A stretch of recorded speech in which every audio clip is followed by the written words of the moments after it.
దేశమంతా పొదుపు కాలం వచ్చింది. ప్రజల్ని చమురు తక్కువగా వాడండి, పెట్రోల్ డీజిల్ సద్వినియోగం చేసుకోండి, ఎక్కడ వృధా కాకుండా వ్యవహరించండి, ప్రయాణాలు తగ్గించండి, అవసరమైతే వర్క్ ఫ్రమ్ హోమ్ చేయండి, ఇలాంటి పిలుపులన్నీ ప్రభుత్వాల నుంచి వస్తున్నాయి. ఏకంగా కేంద్ర ప్రభుత్వం ప్రైవేట్ ఉద్యోగులకు వర్క్ ఫ్రమ్ హోమ్ అంటే ఆంధ్రప్రదేశ్లో చంద్రబాబు నాయుడు రాష్ట్ర ప్రభుత్వ ఉద్యోగులకు కూడా వర్క్ ఫ్రమ్ హోమ్ అమలు చేస్తాం అని చెప్పేశారు. ఆఫీస్కి వచ్చి పనిచేయాల్సిన అవసరం లేని సిబ్బంది అంతా ఇంటి దగ్గర నుంచే పనిచేసేలా ఏర్పాట్లు చేస్తాం అని వెల్లడించారు. ఇదంతా ఎందుకంటే పొదుపు చేయడం. పొదుపు ఏంటంటే పెట్రోల్ డీజిల్ వృధా కాకుండా వాటిని వినియోగించకుండా నియంత్రిస్తే విదేశాల నుంచి దిగుమతులు తగ్గుదల ద్వారా దేశ ఆర్థిక పరిస్థితిని పరిరక్షించవచ్చు, సంక్షోభం నుంచి గట్టెక్కొచ్చు. ఇవి ఇప్పుడు అటు మోదీ ఇటు చంద్రబాబు వీళ్ళంతా చెప్తున్నటువంటి మాటలు. అందుకు తగ్గట్టుగా తమ కాన్వాయ్లో 50% చొప్పున తగ్గించేశాం అని మళ్ళీ వాటన్నిటినీ వీడియోలు తీసి సోషల్ మీడియాలో వైరల్ చేసుకునే ప్రయత్నం చేస్తున్నారు. అంటే తాము పొదుపు పాటిస్తున్నాం అని చెప్పడానికి ఈ నాయకులంతా తీవ్రంగా శ్రమిస్తున్నారు. మరి అలాంటి సమయంలో మహానాడు తెలుగుదేశం పార్టీ ప్రతి ఏటా నిర్వహించేటువంటి కార్యక్రమం నెల్లూరులో నిర్వహించే ఏర్పాట్లు చేస్తున్నారు. నెల్లూరులో లక్షల మంది జనాన్ని పోగేసి అధికార పార్టీ కాబట్టి అన్ని రకాల వ్యవహారాలు ఉపయోగించుకుని ఆడంబరంగా అట్టహాసంగా మహానాడు వేడుక చేయడం పొదుపు అవుతుందా, దుర్వినియోగం అవుతుందా? అది దేశానికి మేలు చేసినట్టు అవుతుందా, మొత్తంగా భారీ మొత్తంలో ఖర్చులు పెట్టి అనేక రకాలుగా దుర్వినియోగానికి కారణమైనట్టుగా మారుతుందా? ఇది చంద్రబాబు నాయుడు నారా లోకేష్ చెప్పాల్సినటువంటి విషయం.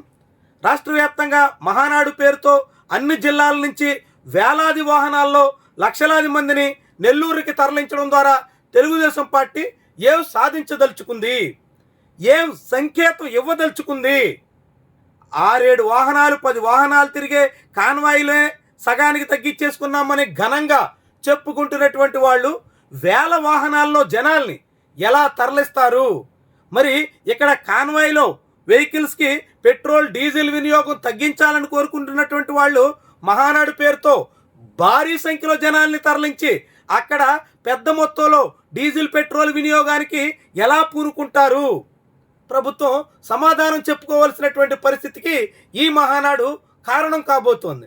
ఎందుకంటే అందరికీ పొదుపు గురించి నేర్పేటువంటి అధికార పార్టీ పెద్దలు తాము పొదుపు పాటించరా, తాము నియంత్రణ వహించరా, తాము నిబద్ధతతో సాగరా, అంటే జనానికి చెప్పడానికే నీతులున్నాయి అని టీడీపీ నాయకత్వం చాటదలుచుకుందా? ఇలాంటి ప్రశ్న ఇప్పుడు మహానాడు సందర్భంగా మొదలవుతోంది. ఇప్పటికే అనేక రకాలుగా కేంద్ర ప్రభుత్వం కొర్రీలేస్తూ బంగారం మీద ట్యాక్సులు పెంచింది, ఇతర అనేక రకాలుగా దిగుమతులు తగ్గించడమే పనిగా పెట్టుకుంది. మరి ఇలాంటి తరుణంలో పెట్రోల్ డీజిల్ వినియోగం నియంత్రించాల్సినటువంటి చంద్రబాబు లోకేష్ నాయకత్వంలోని టీడీపీ ఎలా ఇంత అట్టహాసమైనటువంటి తీరున మహానాడుని నిర్వహించబూనుకుంటుంది? మహానాడిని ఆన్లైన్లో నిర్వహించలేరా? సమావేశాలు ఆన్లైన్లో పెట్టుకోండి అని స్వయంగా నరేంద్ర మోదీ పిలుపునిచ్చారు. మరి ఈ సభ ఈ సమావేశాలు ఆన్లైన్లో నిర్వహించడానికి అడ్డం ఏంటి? టెక్నాలజీకి గురువుగా చెప్పుకునేటువంటి చంద్రబాబు వర్క్ ఫ్రమ్ హోమ్ తానే మొదలెట్టానని చెప్పుకుంటున్నటువంటి చంద్రబాబు నాయుడు మరి మహానాడిని ఎందుకని వర్క్ ఫ్రమ్ హోమ్ నిర్వహించలేరు? తెలుగుదేశం పార్టీకి గతంలో ఇలాంటి అనుభవం కూడా ఉంది. కరోనా కాలంలో మహానాడిని ఆన్లైన్ వేదికగానే తెలుగుదేశం పార్టీ నిర్వహించింది. చంద్రబాబు నాయుడు నారా లోకేష్ హైదరాబాద్ నుంచి మహానాడు కార్యక్రమాన్ని పర్యవేక్షించారు. మరి అదే పని ఇప్పుడు ఎందుకు చేయరు?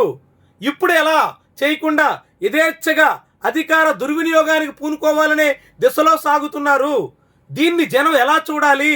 నీతులు చెప్పడం, గోతులు తీయడం ఇది నేతలకి బాగా ఎరిగిన విషయం అనేటువంటి మాటకి తగ్గట్టుగా టీడీపీ నాయకత్వం సాగుతుందా, కాకుంటే మహానాడు మీద పునరాలోచన చేస్తుందా? చాలా మంది నుంచి వస్తున్నటువంటి ప్రశ్న. మీరేమంటారు? మహానాడు కార్యక్రమం జరగాలా, లేకుంటే ఆ పార్టీ నాయకత్వం పునరాలోచన చేసి ఆన్లైన్కే పరిమితం అయిపోవాలా? మీ అభిప్రాయాన్ని కామెంట్ రూపంలో తెలియజేయండి.